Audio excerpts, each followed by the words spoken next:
not waiting on the government to come save us, not waiting for all the conspiracy theories to shake out, not waiting till we have a huge supply of food, or till we have that perfect body, or till our kids finally behave, or not waiting until our house looks perfect. One great definition of success is a couple of small disciplines practiced daily. Let's talk about what it's like to live when we completely remove the idea that there's anybody to blame for how our life turns out. This is such a freeing thing when we can get to the point where we take absolute personal responsibility for how our life turns out. I cannot tell you what radical shifts you will experience this year if you start looking at your life through this lens. And even when it comes to being grateful, I think that this is where it can all start. Before we want to reach for more in life, it's so important to pause and be grateful for what we have. And so when it comes to taking personal responsibility for our lives, one thing that we can intentionally do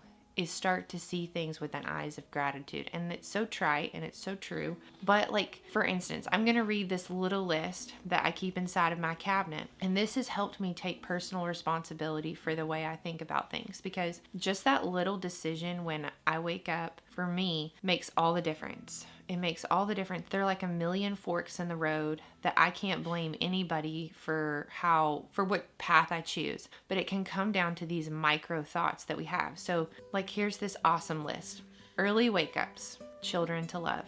A house to clean means a safe place to live. Laundry means clothes to wear. Dishes to wash, it means food to eat. Crumbs under the table means family meals. Grocery shopping means money to provide. Toilets to clean means we have indoor plumbing. Lots of noise means I have people in my life. Endless questions means that kids' brains are growing. And being sore and tired in bed means I'm still alive. And so I think when we're talking about personal responsibility, sometimes very unintentionally, I am waiting for somebody to come and save me. And what I mean by that is not come and save my soul. For me, I'm a Christian, and so I absolutely need Jesus. I needed him to come and save me. I still need his grace and forgiveness every day. There's no going around that. 100% I needed to be saved. What I'm talking about is in motherhood, the notion that somebody needs to come and remove the hard things from my life. That just because it's hard must mean it's bad, or just because it's hard must mean something's wrong. When in fact, God promises that we are going to face struggle and hardships. But the perspective that we choose to take through those hard moments, that makes all the difference. And I have to take personal responsibility for how I think about those hard things, because it's not anybody else's job for them to think good thoughts about those hard things for me. And so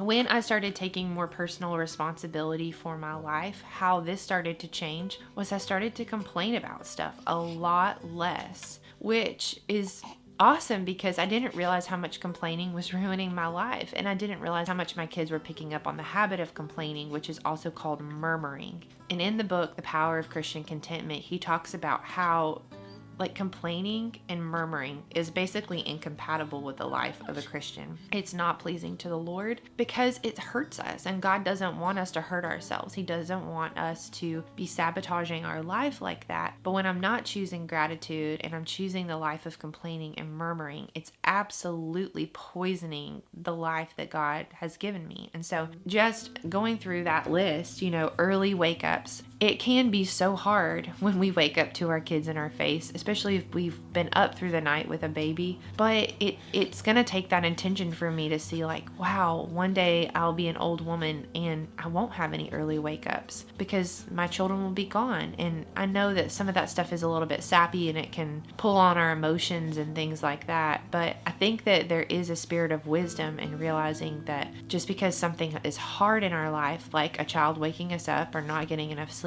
doesn't still mean that it isn't a gift. And it doesn't mean that it doesn't mean that God isn't blessing us or being present in our lives And also, I think that every time we have a significant challenge, God is there to give us what we need when we need it. Sometimes not way ahead. Sometimes it's right in the moment that we need it. But when I realize that it's nobody's job, it's not my husband's job to make me a great mother. It's not my husband's job to think good thoughts for me. It's not my husband's job to move my body for me. Like, only I can take up these little disciplines. But I really believe that one great definition of success is a couple of small disciplines practiced daily. Little by little by little, this discipline is going to be a blessing in our lives. And you hear those sweet sounds. I've got a little baby hanging out with me, which is just the best. But even just being up with this baby through the night, it's all about perspective. And that's what I feel like people can't take from us, is they can't take our perspective away. We get to choose our perspective and the way that we see life and the way that we perceive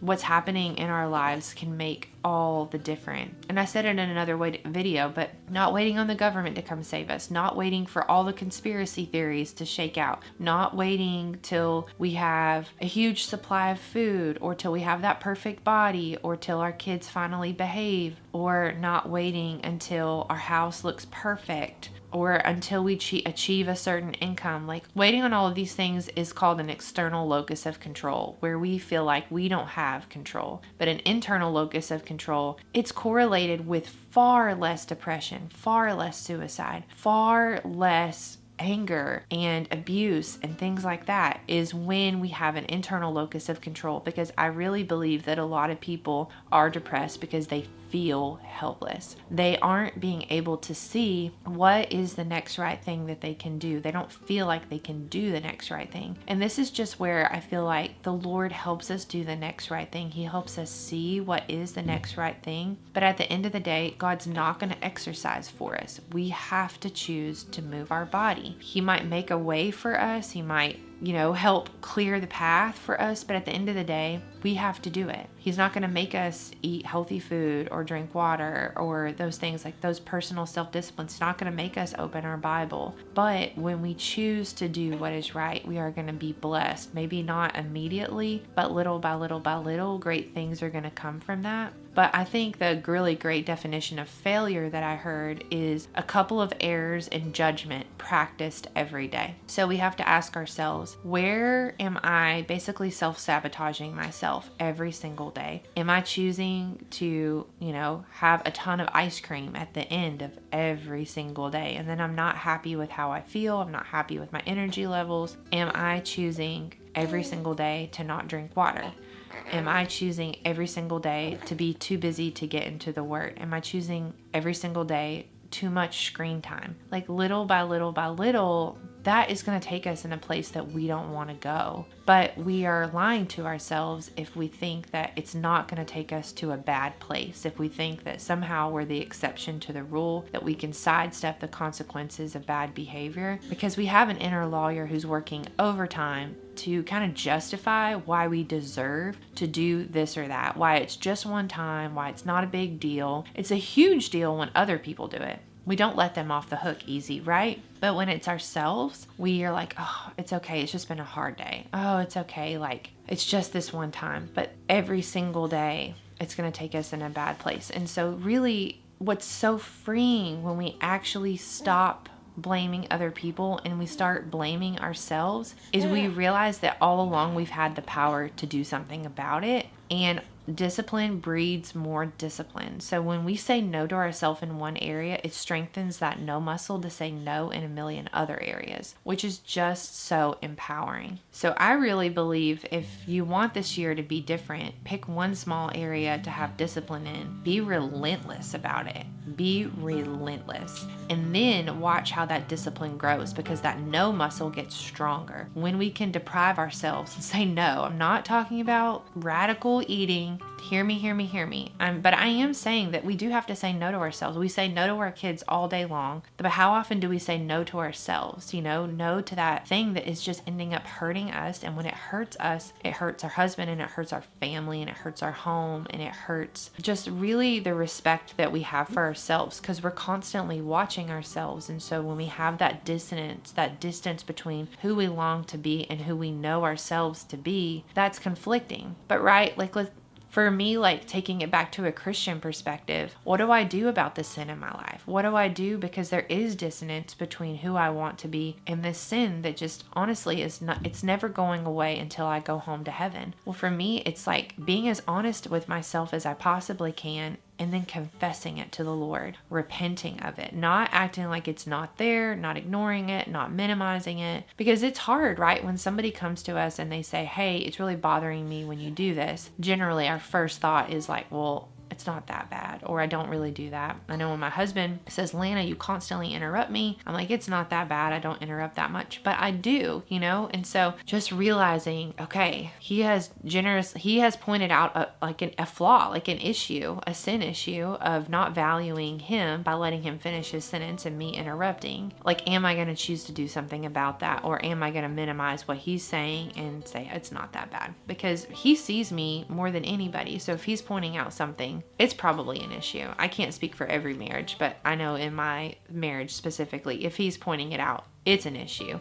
But that inner lawyer, right? That's just like putting up a case like, no, it's not that bad. Da, da, da, da, da. I feel like we do that as humans all the time, but sometimes as moms uniquely, we feel like we're carrying a lot. There's a lot of hidden work that we do. So sometimes we can dismiss our bad behavior or our lack of disciplines because we feel like we're carrying a lot. So we kind of give ourselves a pass. Like, oh, okay, well, I don't really have to, I've been up with a baby all night, so I deserve to kind of eat whatever I want. And that's just not helpful. It's self-sabotaging. Obviously, we have to eat enough to even produce milk. We need to be well nourished. Hear me, hear me, hear me. I'm talking about that just overindulgence because we feel like we deserve. It's just such a dangerous cycle, I feel like, for us as women. So tell me down below, how do you try to take personal responsibility in your life?